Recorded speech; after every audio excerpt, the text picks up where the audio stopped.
While actions speak louder than words, God judges our hearts. Top of the morning to you. So, when reading Psalm 50 with the eyes of love and a desire to know God better, we discover God desires to speak to those in heaven and in earth. The psalmist assures us this is God's nature. Verse 1: The mighty one, God, the Lord, speaks and calls to the earth from the rising sun to its setting. In other words, all the time. Verse 3 tells us he's not silent either. In fact, there is a loud commotion all around his presence. In this instance, the Lord wants to judge his people. He judges his saints first. They are described in verse 5 as those having found grace in his sight and those who made a covenant with God by sacrifice. The psalmist encourages us to look how magnificent the heavens are. They declare God's righteousness and justice.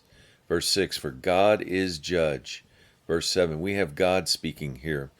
I am your God, O Israel, as your God in verse 8. I am not judging your works in the form of your sacrifices and burnt offerings.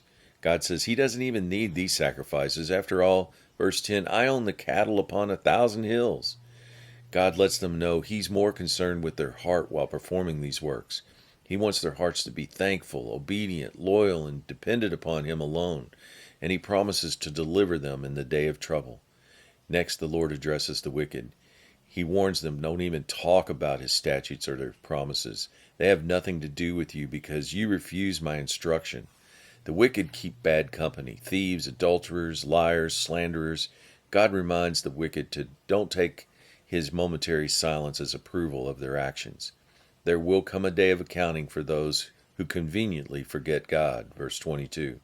God promises in verse 23 to save only those whose hearts are right. The word of encouragement today: God notices and approves of our good works only when our hearts are right. Galatians 3:10, all who rely on the works of the law are under a curse. 3:13, Christ released us from this curse of the law by becoming a curse for us. It is written, cursed is everyone who is hung on a pole. The curse of the law was not the law itself. Rather, the curse was trying to obey the law in order to be saved. Thanks to Jesus' sacrifice, he saved us because of our faith in him. Ephesians 2:8, we are saved through faith. Have a great day.